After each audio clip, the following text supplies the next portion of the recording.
Yes,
Man, I'm headed to the field. Terror of the tiger, I'ma always keep it real. Everything gon' get devoured, it's the power.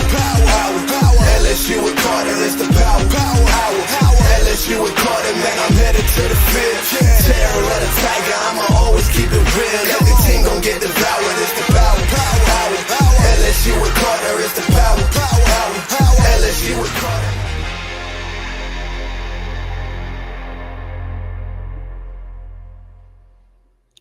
Let's freaking go. We have got an update on the great KYREN LACY. He released a statement regarding the accident that happened in December. We'll get to that in just a second, but it is rare that we lead off with men's basketball, as there are quite a few of you frustrated with the direction of the program. There's nothing to really dislike about Matt McMahon. He's an interesting guy. He's an affable guy, but he came to LSU at the absolute wrong time, because in the SEC right now, it is a murderer's row of coaches, and it is so freaking hard to win in this conference. And this weekend, when Texas, on a down year, the Longhorns do have some recent good history in basketball, what happens? Well, they come to the PMAC and blow us out. And this honestly has happened a little too much during the Matt McMahon era. And look, in the SEC this year, arguably the best coach, the most accomplished coach in the conference, is doing a terrible job at Arkansas. Now, he won a big game, obviously, this weekend in John Calipari, but it is so hard to win in the SEC right now.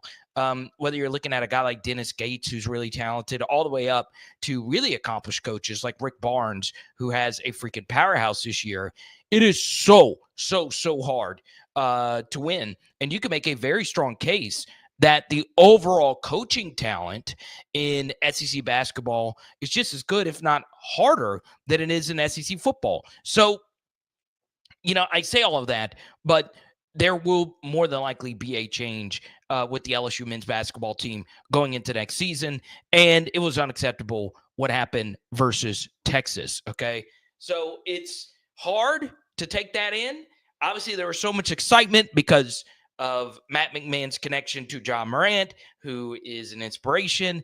Obviously, you can go listen to our Michaela Williams interview for LSU women's basketball. She wears number 12 for Ja Morant. Obviously, that story was really cool, but you go back to asking the question, well, which college basketball coach at the non-Power 4 level would have not won with Ja Morant as your star player? Rarely do you see a superstar player coming from that level. So once again, I am still going to cheer for LSU basketball. I'm still going to cheer for Matt McMahon and all the talented assistants he has on his staff, but it's really, really hard to watch them. And it would be one thing if this was the first year, but we are well into this era. And what happens with his coach teams is they go on such unfreaking believably long stretches of time where they don't score. Or where they're getting run out of the building, where it's a lot to a little. And you can't do that. Like, it's almost every single game. And what's crazy is there's been so many games where LSU basketball is getting blown out, and then they come back to make it a margin within 4 or 5 points at the end, and you still lose. So it's tough, but that is where we are with him. Now, the next big story is KYREN LACY did release a statement, and we will give it a look because he had a lot of people coming after him for this accident that he allegedly was involved in. Okay. So there, for those that don't know, in mid-December, there was a deadly crash in KYREN LACY. What we do know was near it. Okay. And it involved the death of 78-year-old Herman Hall. Okay. This is the statement from KYREN LACY's defense attorney. He said the collision that resulted in the death of Mr. Herman was not caused by KYREN LACY's actions. The accident occurred directly in front of him when a second vehicle in the oncoming lane crossed the center line and collided with Mr. Herman's vehicle, where he was the passenger. We are aware of the information and belief that the vehicle that collided with Mr. Herman's vehicle was issued a citation.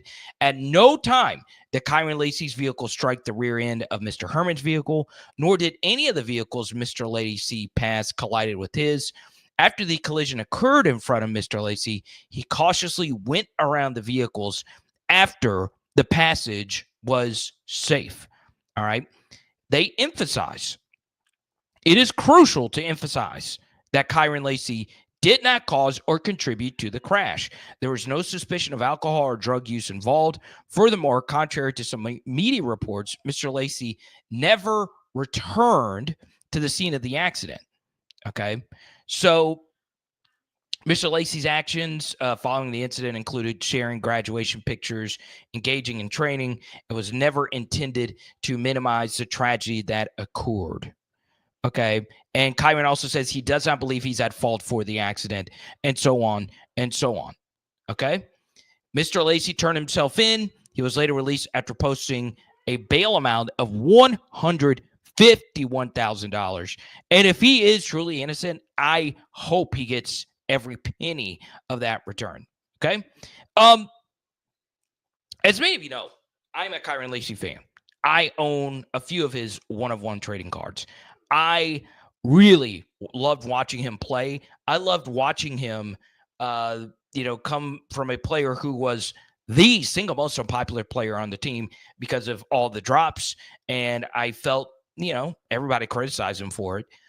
But for him to go from there to becoming a big member of one of the best college football offenses ever, to having a really good season this year, and have all of this happen, if he is indeed innocent, I hope he gets a clean run towards the NFL draft.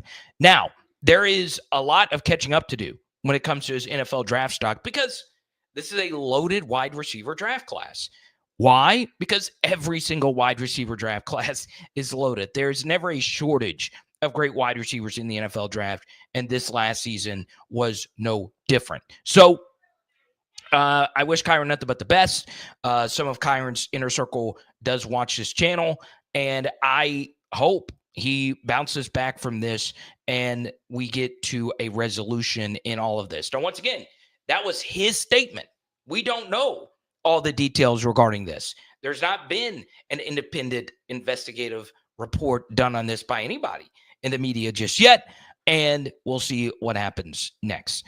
The truth, though, is regarding LSU football, you must, and this is very key, tell every single person that is a member of the LSU football team to be careful when they drive. Because obviously, we still don't know all the details of what happened with Colin Hurley and his accident. And look, we know of other programs in the SEC, wink, wink, nod, nod, Georgia, that is known for speeding violations. Speeding is a major problem in our country. Speeding in particular in the South, there are more, I believe, I'd have to go back and look at this data again, car accidents that result in fatalities in the South than other areas. So in the South, we love to speed. We love vehicles. Every single one of us have been involved or know someone that's been involved in an accident that results in big-time injuries or fatalities. So I would just, if I'm Brian Kelly, reemphasize to the team, slow down. And every single time you're in a vehicle, be careful. But in KYREN's case, it's important to remain steadfast and more importantly, open as new information creeps in. Okay? So this is very critical. I wanted to talk tonight about Aaron Anderson. Now that KYREN Lacy is gone, Aaron Anderson is going to step into an even bigger role next season, right? Well, it's not necessarily Aaron Anderson, or should I say KYREN Lacy leaving, that should increase Aaron Anderson's target share. It's that KYREN Lacy and Mason Taylor are leaving. Mason Taylor was arguably the best tight end in LSU history. And more importantly, as far as this passing attack is concerned, he was a big intermediate option for what we did. And for everyone that actually knows Garrett Nussmeier, he is better in the intermediate than he is in the deep passing game. So that means Aaron Anderson's job is going to be even more important. All right. And even to take it one step further, we'll do a film study soon. I've been working on it, taking a look at every single snap that Aaron Anderson has played up to this point. And even going back to his somewhat disappointing 2023 season, you look back at the Arkansas game, he had a huge third down conversion in the first half of that game, and it was in this short, intermediate, middle. You could make a very strong case that he's one of the best short, intermediate, middle wide receivers we have ever seen at LSU. But there are some areas to his game, such as the acrobatic, difficult 50-50 catch that he needs to get better at. So I'm really excited about Aaron Anderson. And what I need you to do in the comment section below, let me know your thoughts on Aaron Anderson. Let me know what you guys think in the chat on AA. Now, before we get to all your comments, this is something that I want to also announce as far as the future of this channel is concerned, okay? There was a huge, and I mean huge, recruiting weekend that happened this past weekend at LSU, all right? And I would be better off looking at YouTube analytics with putting the recruiting weekend as the thumbnail image, all right? And leading with that. And there will be streams I still do that, all right? But the simple truth is by talking with some of our patrons privately and also just looking at the current landscape of college football with the highest bidder at the day of signing day mentality that we have in all of college football, I am going to be a lot more cautious about what I say about recruiting trips, okay? Obviously, it was cool seeing someone like Richard Anderson, top 50 national defensive tackle, talk a lot about his time at LSU, and he's also already committed. We already have most of the great 2026 elite five-star top 50, top 100 recruits already committed to LSU. And then, of course, Lamar Brown, right in our own backyard, is a five-star offensive lineman who many feel is the best player in the whole class. You've heard him have really good comments, and he's obviously not committed yet. But I am going to be very cautious about this because I go back, and I don't think I would say cringe because we spent a lot of time. We even interviewed the young man. We spent so much time talking about Bryce Underwood just for our hearts to get ripped out at the last second. And I know that's normal recruiting, but now it is so public that it's about being the highest bidder for the top guys oftentimes. So one recruiting story that I do want to share, though, is that On3 did give Carius Kern his 5th star in their personal recruiting rankings. And it is interesting because every single cycle, there is an offensive lineman that commits or signs to LSU that gets a very late push from On3 in particular. So Lance Hurd was one. Last year, Weston Davis had a lot of late steam from the On3 recruiting evaluators. And then, of course, you have Carius Kern, who I think is going to be really good. So as far as that is concerned, I am really excited about that. Now, I want to say thanks to everyone. Please like, subscribe, ring the bell. D-Pain, what's good? Joshua, Tony, S. Young, Philip, do you think Matt McMahon will be fired at the end of the year? I do. Is not having the talent in basketball during the NIL era a good excuse? Yeah, in the NIL era, Pegasus, there's going to be so many people that want immediate results now. All right. It's just how it works. But one thing I found to be very interesting is what's happening at Ohio State. And once again, there's only one national champion every single year. Only one, as many of you know. But on top of that, there's all this transition with college athletics, with coaching, and, of course, players going from school to school. It is interesting, though, a school like Ohio State loses both their offensive coordinator and defensive coordinator after winning the Natty. And people are freaking out about it. This is not too uncommon. Okay. Steve Sarkisian wins the Natty, gets a Texas head coaching job. We win the Natty. We lost both Dave Aranda and Joe Brady. This is common, especially when Chip Kelly went from being a head coach, both at the NFL and collegiate level, to being an offensive coordinator, winning the Natty in college football, which he didn't do at Oregon. And now he takes an NFL job with, a former Pac-12 foe in, obviously, Pete Carroll. And now he's with the Raiders. And then Jim Knowles being offered $3 million a year is going to age really badly. That, to me, and you can all takes expose me until the end of time, that is going to end up being one of the more disastrous decisions in college football recent memory.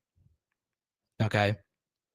Is Jim Knowles, a defensive coordinator with a coach who constantly comes up short in big games. Are you really going to offer and pay someone $3.1 million a year to coach defense? A complex scheme that many people smarter than me, and I'm a film study analyst, many people smarter than me believe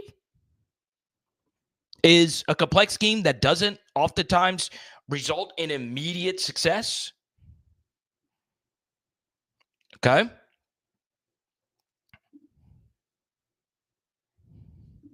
Let's go to Sibley.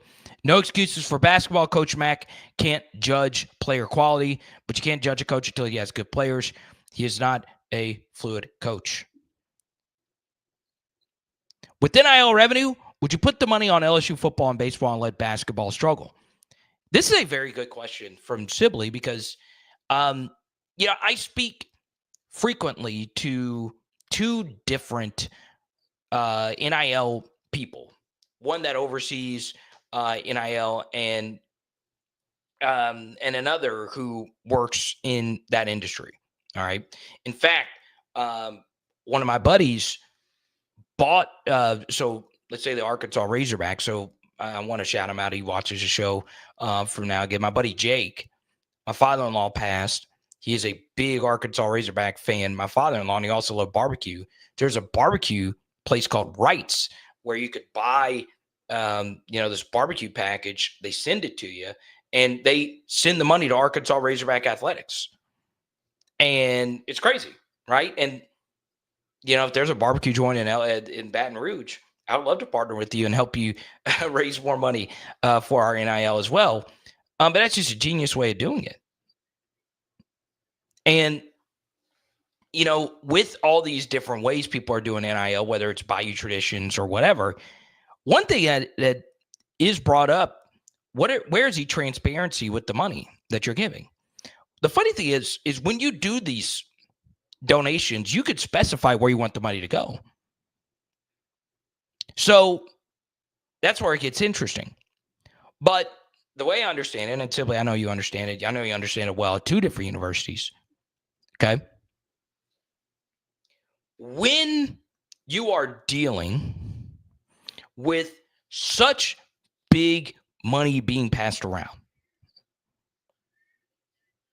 you must be cognizant that when you're donating to LSU's NIL, that LSU is an all-encompassing brand. There's LSU gymnastics, LSU softball, LSU baseball. So it's not just LSU football. So yeah, you could specify where you want your money to go. And if you are a big corporation, you're donating 7 or 8 figures to a sport, you're likely going to have some knowledge of where that money is going. But if it's just an anonymous donation, sure, you could put more effort into one school compared to the other. And the funny thing about this, Sibley, is we have so much invested invested in our non-big revenue generating sports. All right. So, there was an Ole Miss reporter who just released their financials, and he was able to uncover that their women's basketball program is losing $5 million a year. And that's not uncommon. I've seen the numbers for LSU, and with Kim Mulkey, obviously we're doing more, but we also invested more money after winning the Natty. We had a lot of assistants get raises. Kim Mulkey, draws in a pretty penny, and rightfully so, because she's really damn good. But it's crazy how much more revenue, profit, all that stuff that football makes and will continue to make compared to the other sports. So what's the future of those other sports? Right now, I'm a little shocked at how good it's all coming along. I just am. I'm a little shocked at how good the other sports are doing. All right. Even though there is some concern from the powers that be that you start seeing sports like tennis and sand volleyball get cut.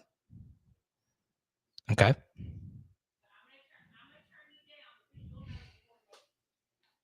Now, coming up, how a Big Ten coach could be changing the LSU spring game in a major, major, major way. But first, Let's go! On a journey together with Zion Imaging, I want you to see this experience up close. And me as a wedding and event DJ, I watched how everybody had so much fun with Zion Imaging. And a big reason for their success is the team. Yes, Jaron Thomas and his family started this off as a passion project, and they have one simple goal in mind: taking your event to the next level. Whether it's a wedding, reunion, quinceañera, school, or corporate event, Zion Imaging is all about family-friendly fun. And I gotta show you on this tour the high-level technology that quickly sends your video session to your phone, whether it's iPhone or Android. Yes, it's the Zion Imaging 360 spin booth experience, serving North Texas, North Louisiana, South Arkansas, Orlando, and more. Give us a call, 318-469-4265. Check us out on Facebook or book us at Zion Imaging, XYANimaging.com. I think joy and happiness and doing things you like is important. My favorite thing is sports cards. When I'm not on YouTube, I am building my collection. And when I started, I wish there was a sports card strategy show. He wasn't necessarily going to be a first-round pick before all this Heisman buzz. Now they're talking about him being a top 5 pick. Paul Hickey and the team at nooffseason.com personally helped build my Jaden Daniels collection, and they're looking to do the same for you. Just check them out on social media or nooffseason.com. All right. Via the Nebraska Huskers, Matt Rule made a fuss. Nebraska might cancel its spring game due to tampering concerns. Colleges want pro sports like employment restraints without the employment part. And where it gets very messy is with things like tampering. Okay. Let's hear from Matt McMahon. I said Matt McMahon. Matt Rule, the man himself, regarding his logic. And let me know if you guys agree with what he has to say. I don't know that yet, but I'll be honest with you, I highly doubt it. And I think it's really fundamentally, I hate to say it like this, it's really because, last year we're one of the more televised, we were one of the more televised spring games, and I dealt with a lot of people offering our players a lot of opportunities after that. So to go out and bring in a bunch of new players and then showcase them for all the other schools to watch, that doesn't make a lot of sense to me. The word tampering doesn't exist anymore. It's just absolute free, open, common market. And so I don't necessarily want to open up to the outside world. I don't want these guys all being able to watch our guys and say, wow, he looks like a pretty good player. Let's go get him. So, but I don't know yet. I don't know anything. I thought it was important that, we at least started to broach that subject of it not being televised. Yet at the same time, I do want to show off our players in some way. So what exactly it'll be yet? I have not worried about anything other than recruiting right now, both the portal and into the 26 class.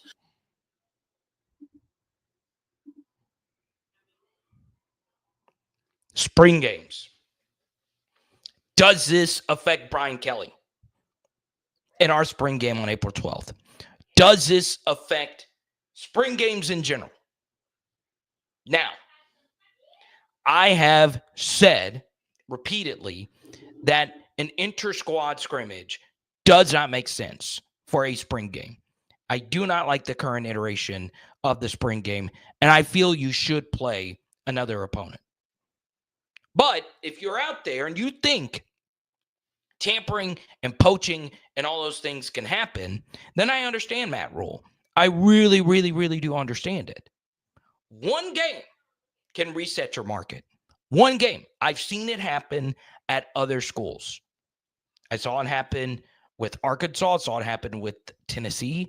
I've seen it elsewhere. One game of decent film footage can get you a really good role with another team or just another role elsewhere with roster guarantees, snap guarantees, and so on and so on and so on. So type Y for yes, type N for no. You would be okay with a spring game going away. What I think could happen is the same thing that happens at the NFL Pro Bowl today. And we had quite a few players playing in it. Malik Neighbors, Brian Thomas Jr., Joe Burrow, Jamar Chase, Justin Jefferson, so on and so on and so on. Patrick Queen. I like the spring game. I like the fact that there is some version of football that is played during the spring. But for me,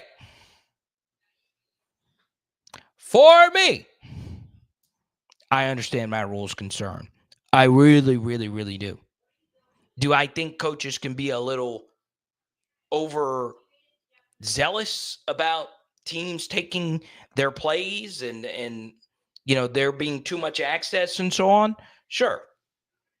But if you can withhold as much information you possibly can, all the power to you. Just make your playbook very vanilla, as they normally are during spring games. Just play cover 1, play cover 3, mix in some cover 2, and run all verts on every play, every single play. Don't make any exceptions.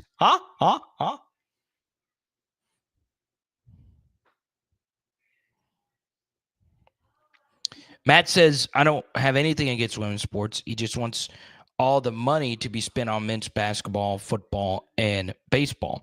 So this is why that's a flawed line of thinking, Matt. The first thing is there is so much brand equity in being big in women's sports at the collegiate level compared to men's sports at the collegiate level. Now, why is that? Well, women's college sports are bigger than women's professional sports. It's just how it is. Outside of gymnastics at the Olympics, which is once every 4 years, women's gymnastics is a big deal. In particular to women. Now, is it a very niche thing? Yes. But my 99-year-old grandmother in New Roads, Louisiana, turns on gymnastics every Friday night. It is a thing for her. She's got to have it. All right.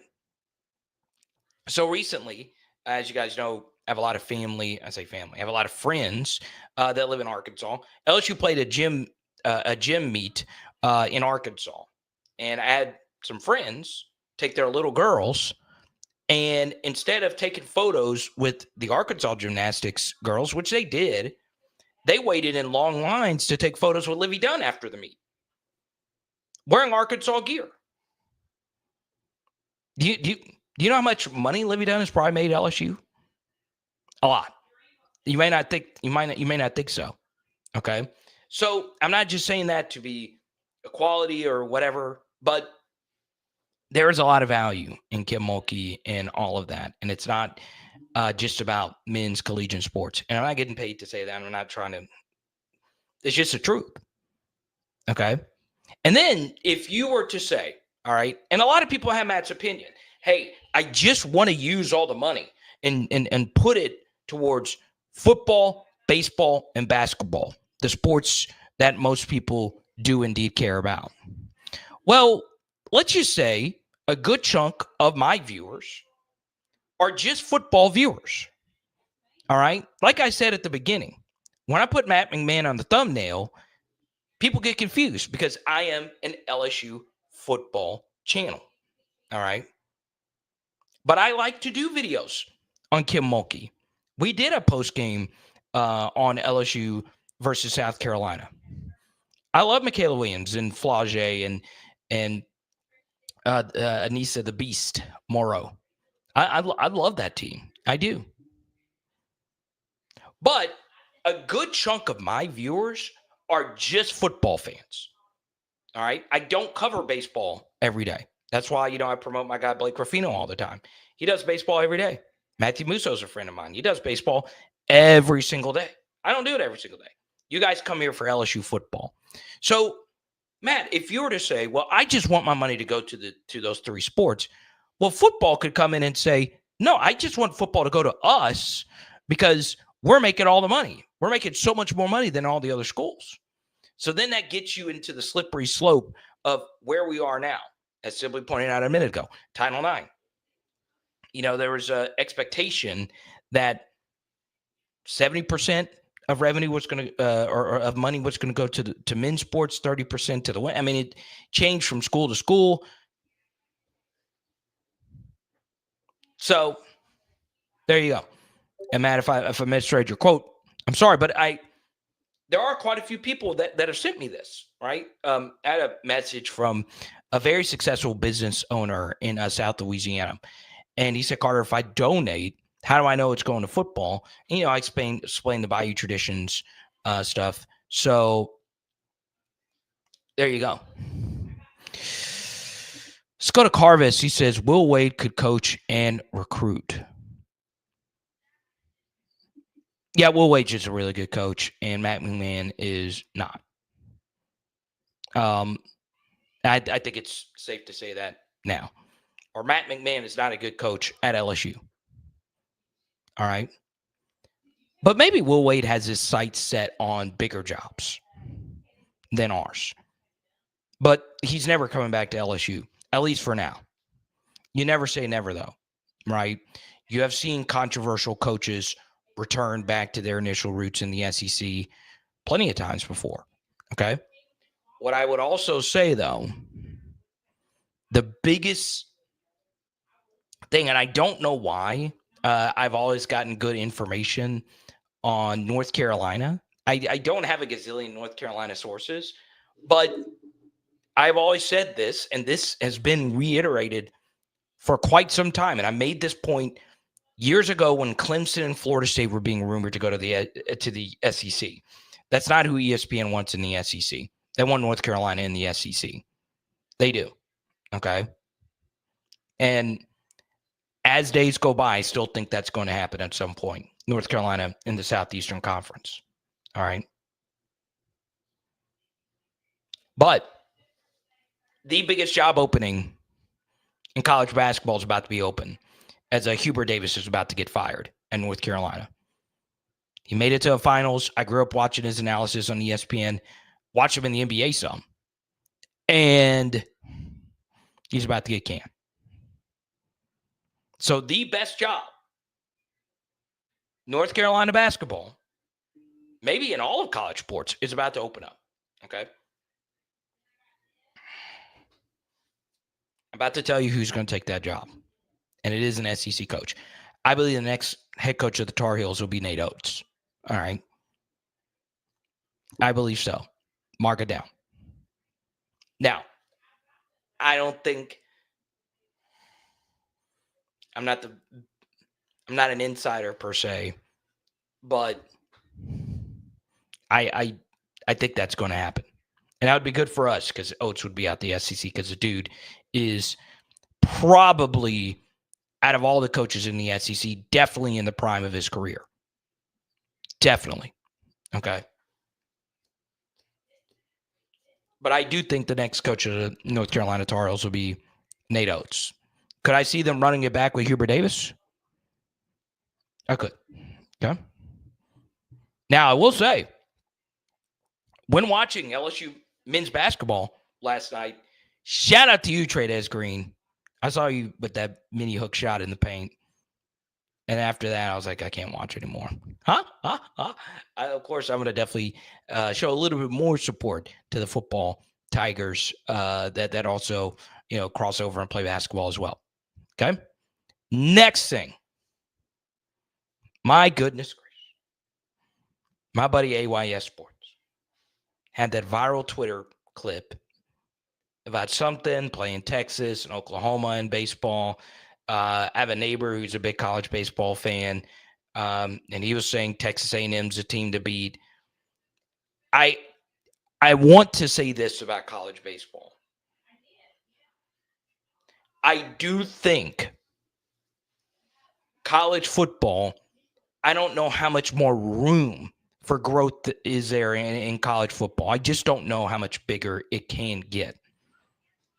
And I do think college basketball will always be a March Madness sport. But anyone that can actually pay attention to how a sport is structured could understand that college baseball has upside. It has real upside.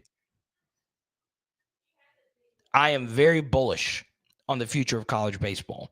And this isn't just an LSU thing. Obviously, Jay Johnson is an absolute freaking monster. And speaking of monsters, you guys know Milam is my guy. Brazzy, I'm so excited to see all of them. Okay? But I do think college baseball can grow. Now, why is that? Well, college baseball has an insanely fun postseason structure.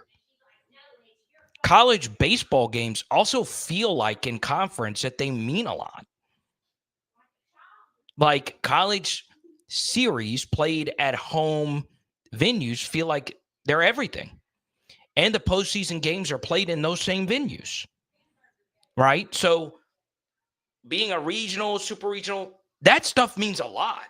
I really do think college baseball has a chance to hit another level. It's already grown. Obviously, it's big in the SEC. But the one thing I really like about college baseball going into this next year is you do have huge stories of coaches who are assholes. All right? The bottom line is assholes move the needles in smaller sports. They just do. All right? I like the fact that nobody can stand Tony Vitello. I like that. I really do. I'm a Tennessee football YouTuber on Power Hour SEC. All right? Rocky Top. I owe a lot to them. I could care less about their baseball program. Tony V, though, is a needle mover. He just is. You guys know it. All right? He's just one of those guys, like if you were to pick one SEC coach in any sport that you would want to sock in the face, a lot of people would say Tony V. All right? You got this Schlossnagel story, going from Texas A&M to Texas after playing in a championship game. A championship game. College baseball has upside. College baseball has upside. I'm telling you, there's true animosity. You have a lot of teams with really good coaches that are trying to hit that next level. All right. They're trying to get to that natty. So I'm really excited about that. The baseball coaching in this conference is so damn good. There are so many really good coaches. So I'm excited. Will I watch more than I normally do? Probably not, because, I'm just NFL draft out on the NFL channel. But I'm really, really excited about LSU baseball this season. But I'm more excited about just college baseball in general. Okay. Oh, yeah. That's young. I would much rather Jay Johnson, who's just crazy. Like, he is so dead set on winning in as many natties as we possibly can. And the fact that we turn the season around as quickly as we did tells you something. But obviously the big story, of course, is Matt McMahon. We'll keep it going. Derek O'Neill says if LSU fires McMahon after the season, go back and get Will Wade. The guy can really coach basketball. Yeah, and the crime Will Wade committed is not really frowned upon now. That's just it. Okay. Blanche says LSU is a women's basketball school. Yes. Yes. And his history kind of backs it up as well. But it is weird. LSU men's basketball has history too. It's more individual history than it is actual team success. Even though Strobile Swith and John Brady and those guys got honored. Super excited about that. Jabari Smith, are you kidding me? The only qualm I have with Jabari Smith is why did his son not come to play for LSU? Jabari, you sent your son to Auburn. Auburn. Okay, I love me some Jabari Smith. Okay. Now, I do also want to address the joke I made. All right. Someone got mad over the joke I made regarding the Luka Doncic and Anthony Davis trade. Okay. And it was just a stupid throwaway line. It wasn't anything. I know he's in the portal already, but I said maybe LSU should trade Landon Ibieta for Jeremiah Smith. Here's a stupid tweet. You guys know I like Landon Ibieta a lot. He was hurt, and that was the reason. The point was, though, how stupid that move was by the Dallas Mavericks. As many of you know, I'm a big NBA fan. That is the most shocking trade I've ever seen. Ever. But what was crazy is there are people that live in the state of Louisiana that weren't necessarily mad about the Landon Ibieta thing. They were mad about the Anthony Davis thing. They said, hey, how can you compare Ibieta to Anthony Davis? That's not what the Ibieta part of it. I don't think Landon cares. He might have laughed at it. I don't know. But y'all, when a human being shits on you, you don't wipe the shit off and just forget. All right? That's just not how it works. It's not how it works.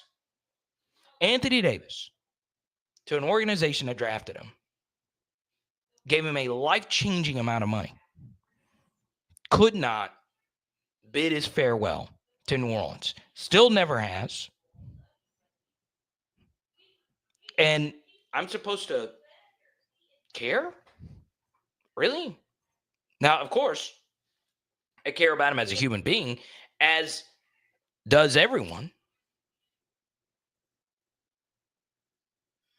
I don't wish anything nefarious against him.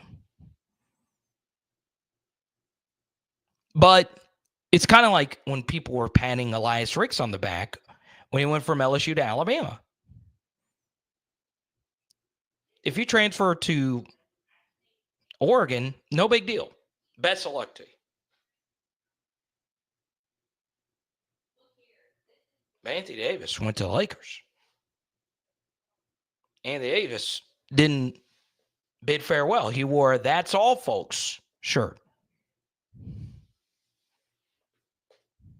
Come on now. Let's go to Brian. He wants to talk about Alex Atkins. Potentially could be the best hire of any FBS program this offseason. I see a lot of you saying bring Will Wade back. Okay.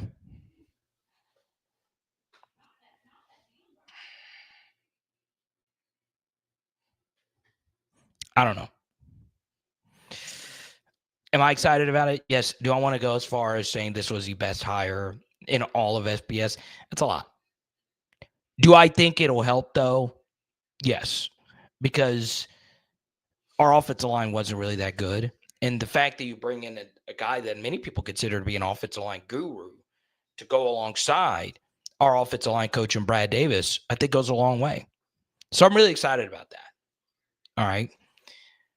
But I think the big thing with Alex Atkins, and I won't go too deep into it because we did a show on him almost exclusively earlier in the week. Do we become a counter run team? Is that why Brian Kelly hired him? To bring in a guy that has a clear rushing attack. Now he has the title of run game coordinator. Or he could. Co-run game coordinator. Or is Brad Davis a run game coordinator? I don't know. All I care about, though, is we need to have a rushing plan.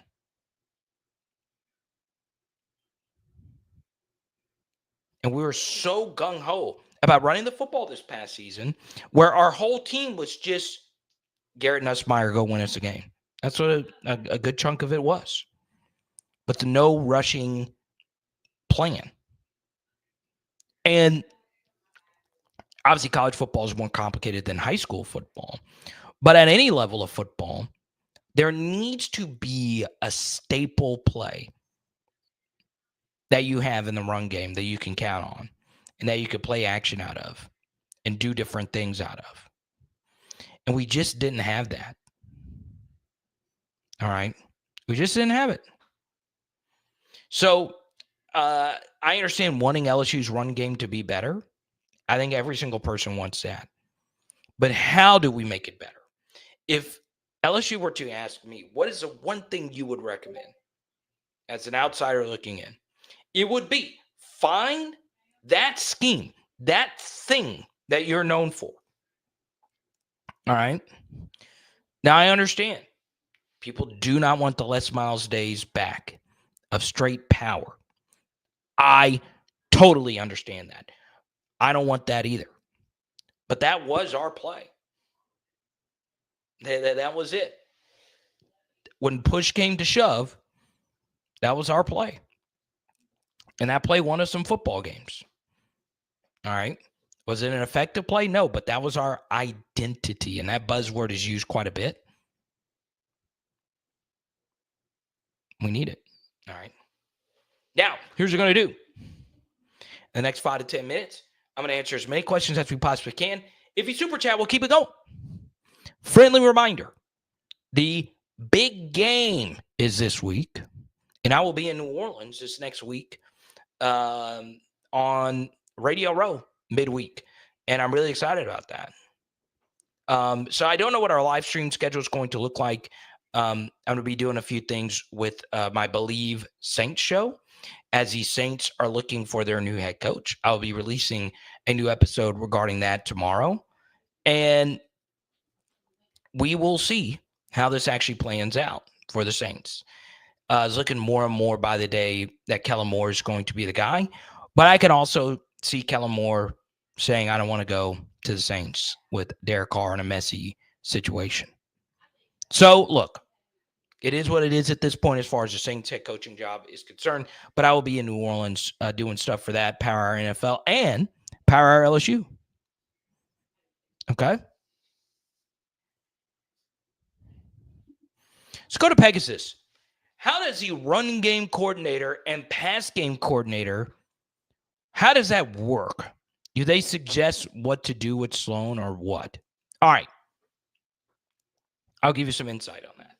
Pegasus, it varies from school to school. It really does.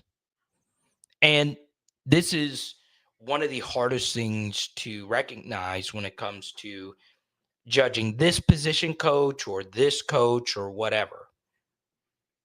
Are you running your scheme or are you calling plays for the head coach's scheme?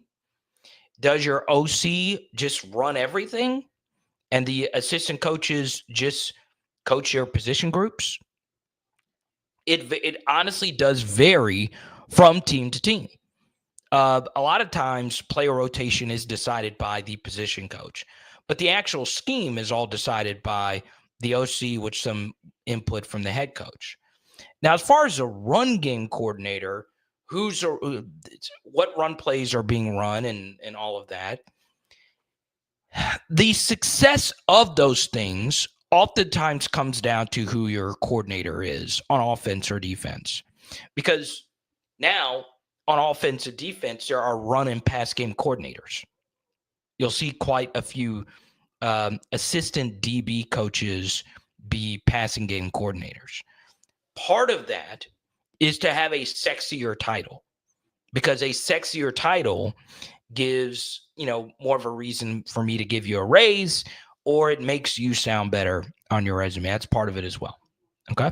So hopefully that answered it. Obviously it's a very weird way of doing it. But I do think as far as LSU is concerned, we don't have a Chip Kelly or we don't have a Lane Kiffin calling the shots where there is, an identity with our offense. Our offense struggled with its identity last year. So I think that's something that would be exciting for Alex Atkins. I also think Joe Sloan, being a younger, overall affable, open-minded guy, I think he's open to whatever input from assistants. Okay. Let's go to BT. Thank you for the super chat. How confident are you in this O-line versus a Clemson D-line, which features 2 first-rounders? How much will Atkins help? Yeah, I mean, the first thing is, who are your offensive tackles going to be? That's going to be the first question that you have to ask regarding LSU's offensive line next season. Okay. Braylon Moore is more likely going to be your center. So does that give DJ Chester an opportunity to move to one of the guard spots? I don't know. Is he an offensive tackle? I don't know. What about the development of Weston Davis? So as exciting as it will be to have Alex Atkins there as a guy that was, an offensive line coach at Florida State, it's still going to come down to your dudes and the actual play caller. One guy to keep an eye out for, obviously Tyree Adams has a very good shot of being one of these starting tackles. One thing to keep an eye out for is Cohen Eccles. All right. I think Cohen Eccles is a very interesting name, extremely athletic coming out of Katy. Some center experience, obviously, this past season. So is he a guy to be factored into this mix? And then the one guy that just keeps getting mentioned, and I try to be as transparent as I possibly can because, I've been able to talk to this young man a few times, is Carius Kern. Of the true freshmen, that's the one that's getting mentioned the most. All right. So what we could say as far as like our offensive line is concerned, there are 3 players I would put near 100% certainty that will be starting week 1. That's Tyree Adams. I almost said Cohen Eccles. Josh Thompson, the transfer from Northwestern. and Braylon Moore. Those are the three guys that I would expect. Okay. So there you go. Now, I'll answer a few more. Really, really freaking excited about the offseason. I am. Okay. Just because the offseason really pushes me to put out as much compelling videos as I possibly can. And we will continue doing film studies on the transfers that are coming in. Okay.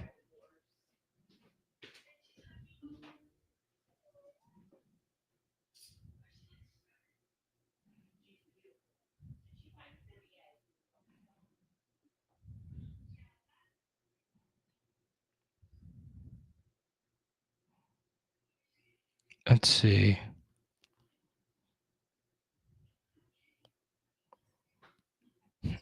This comes in from Mark. Carter, I want you to keep talking about the Luka Doncic trade because that's all anyone is talking about right now. That's true.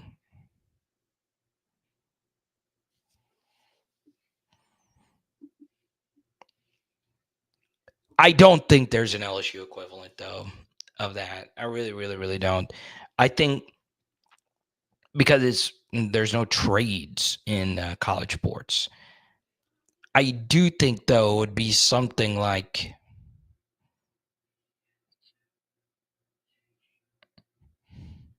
trading Jaden Daniels for Geno Smith in a first-round pick. And it's just something you would never do. I think that's pretty fair. I saw a few other people trying to do a football equivalent of it. That's actually the best one I could come up with.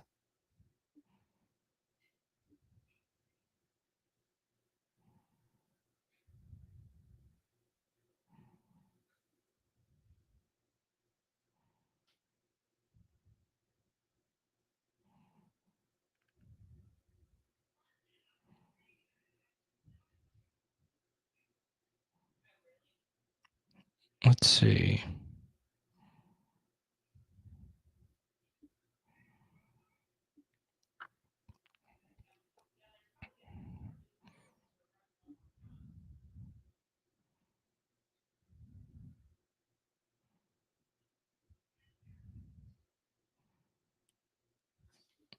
Jared, thank you for the super chat. Let's go to Pegasus. What about De'Aaron Fox joining Victor Wembanyama? It doesn't hit like the Luka trade does. You want my honest conspiracy? As far as the Luka trade, because it is suspicious that the Lakers, who always get the trades, and every single Laker trade has resulted in a massive ratings boost for the NBA because the Lakers are the biggest brand, and it just makes it more interesting, right? The Lakers trade a Pau Gasol for Kwame Brown led to some legendary Laker Celtics series in the Kobe stages. Obviously, Kobe Shaq. Obviously, there's a gazillion examples of that. And the fact that Mikal Bridges, it took 5 first-rounders to get that done. And with Luka Doncic, it takes 1, and Anthony Davis, is just crazy. It's crazy. But I got some wild conspiracies regarding the Luka Doncic situation. One is it didn't fall, and this was very swept under the rug. But there was a story regarding one of LeBron James's business advisors raising capital to start an international basketball league. And I have long said that there is room for a competitor to basketball. And even though I'm a football channel, NFL channel, LSU channel, SEC channel, it is my livelihood. I still think the NBA could touch the NFL's ratings if they were to change a few things. Now, it would take a while, a very long while. but I believe it. And that's why I think there's room for another league to come in. And what changes with Luka joining LeBron? Well, there's a lot, but I won't go too deep into that rabbit hole. That's my deepest conspiracy. It is suspicious. So there's a lot of weird things. Okay. Because, according to everyone, the Mavericks called the Lakers and the Mavericks decided this were to happen. And there's a lot of conspiracies on the Mavericks side of things. But that's a different story for a different day. Okay. I know Chancellor has a conspiracy theories. I know it. Huh? I love it.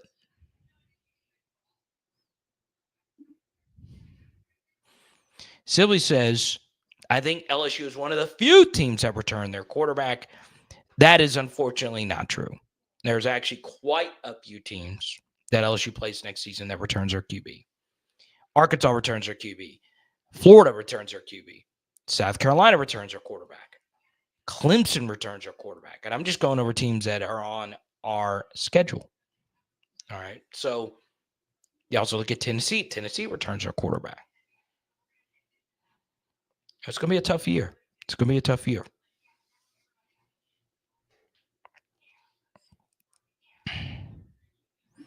Oh, Sam, you can't call soccer a soft international sport. It is anything but that.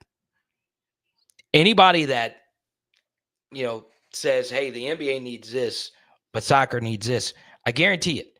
If you ever actually spent the time it took to understand how soccer runs their leagues, you would think how we run American sports leagues is the dumbest thing in the world. But I won't get into it. Pegasus, back me up on that. Okay. So out of Charles, Universal Truth wants Will Wade back. Pavia, yes, he is back next season. Starting defensive linemen and linebackers for next season. Yeah, I actually think that's pretty straightforward. Your DTs will be McKinley and obviously Ahmad Bro to kick things off.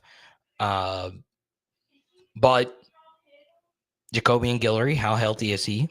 You also bring in Sadir Mitchell with a lot of experience. And then, of course, you have the true freshmen that you're bringing back. You got 4 of them coming in. One of them is going to be a part of the rotation at the very least. And then at defensive end, obviously, it's going to be a combination of Peyton, Pyburn, obviously the transfer from Nebraska, who is a really, really good pass rusher from the interior. And LSU needs to use that. And then you also have some guys returning at defensive end that are interesting, like Gabriel Relaford. And then your linebackers are a little more straightforward. I've heard mostly good news as far as Whit Weeks' recovery is concerned, even though that injury was gruesome. But then you're going to have Wes Weeks, Harold Perkins, Devon Keys, and so on.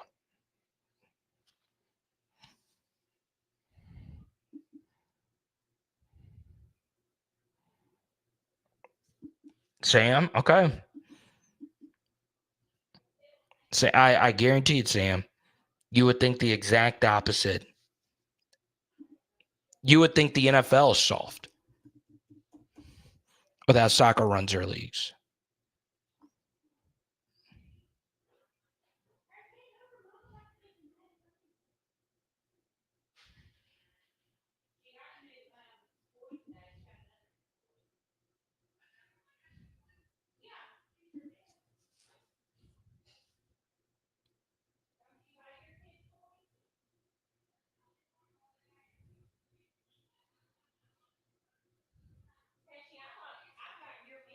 Mm.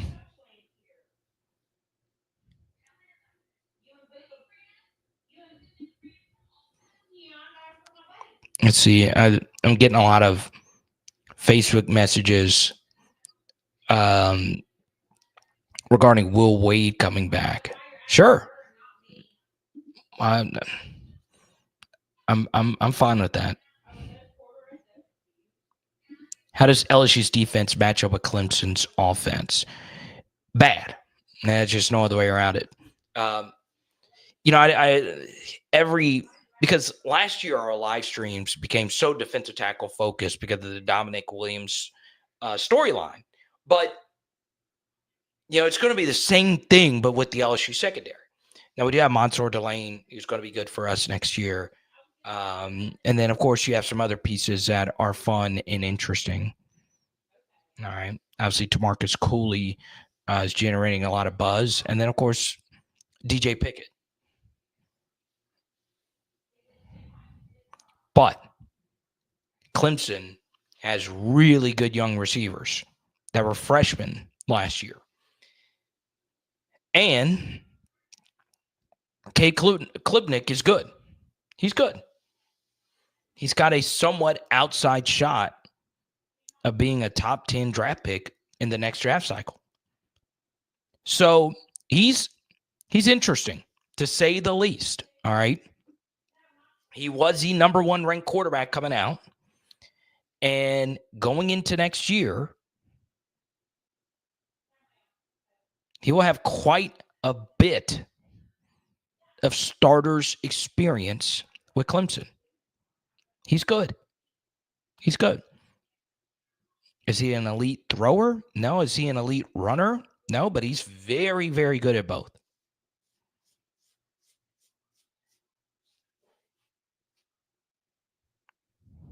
Let's go to Jared's Super Chat. Jared watches quite a bit of LSU basketball. I think Hal's in here as well. He's actually a season ticket holder, goes to every game. Yeah, I just don't see a world where Will Wade is ever at LSU again. Ever. Okay.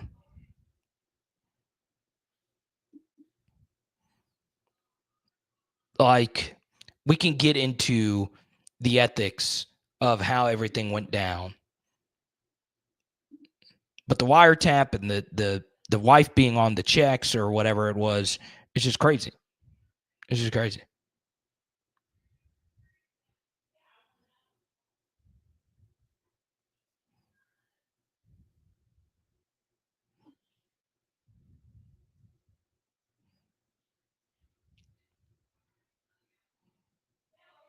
Oh, wow.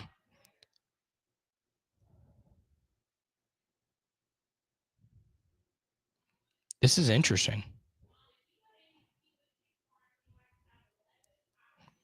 So I want everyone in the chat, like, this just came out. All right, so Chip Kelly, we know he went to the Raiders. All right. He's going to the Raiders to be the offensive coordinator. Now, I want you to guess what Chip Kelly will make per season as the offensive coordinator of the Raiders.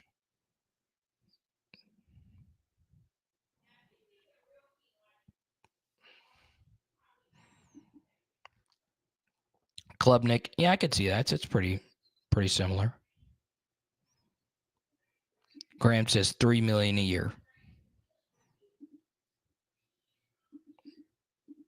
Now remember, the NFL, there are no salary caps on the amount you could pay a coach.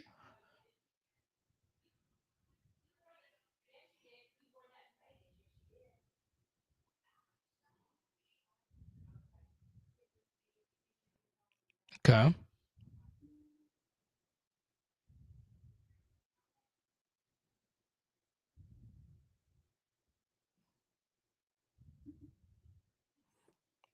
All right. Oh, Brian Kelly was wearing some Roback stuff. I see you. BK rocking with the Roban. Dude, someone got me this Roback shirt. I've still not bought a single Roback shirt because I'm not like that yet. I would need 12 more super chats to get just one. But these shirts are comfortable. I swear. I am. Charles is right. $6 million a year. $6 million a year to be an offensive coordinator in the NFL. $6 million to just call plays. and not have to recruit or do anything.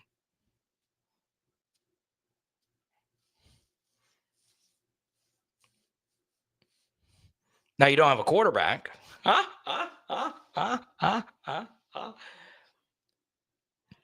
$6 million a year. I would have never guessed that. Never. But the price of the coordinator has gone up. Last year, you guys know I love Blake Baker. $2.3 million. It's a lot of money. $6 million. Jim Knowles getting $3.1 million. $6 million. $6 million. Did Chip Kelly's offense ever actually work in the NFL?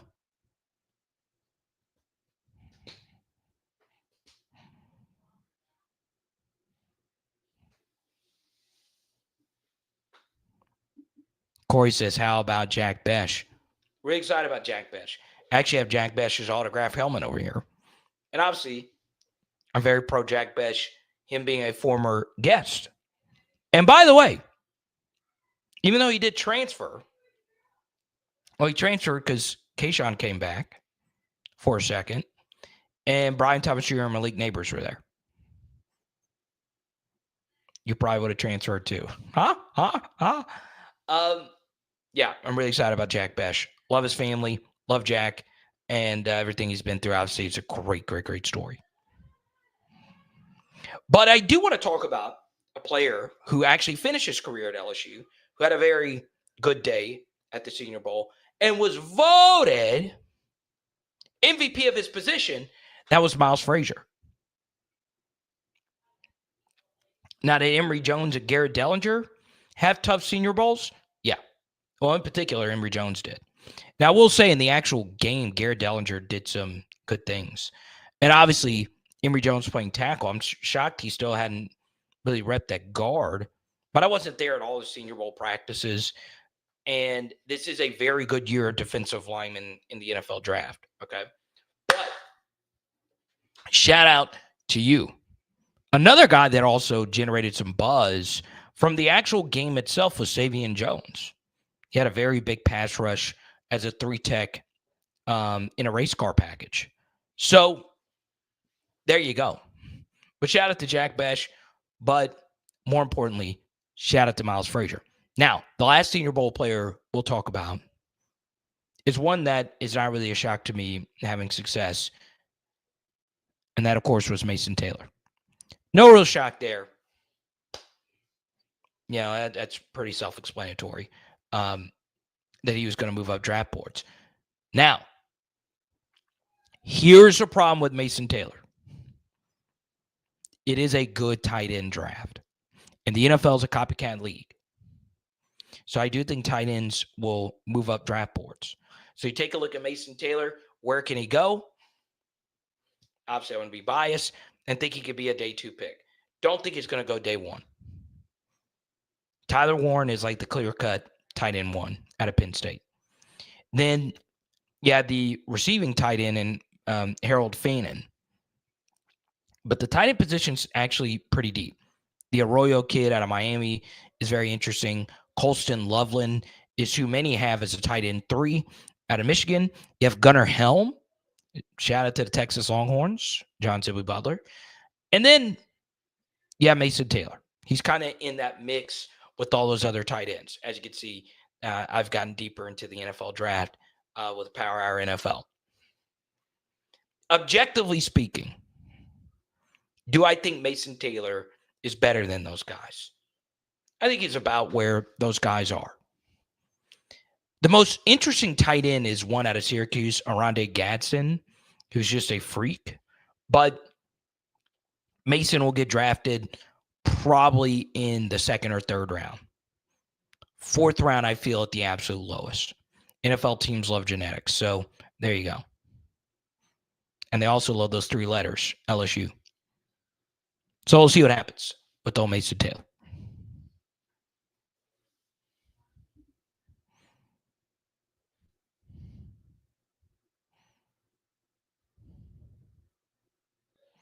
Billy, what's good?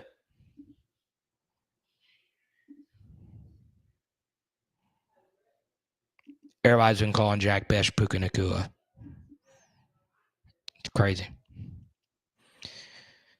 All right. Well, that'll just about do it for me. Big thanks to all our super Sibley, Brian, Matt, and Jay Red. What's going on in the world? All right. Once again, Tuesday night.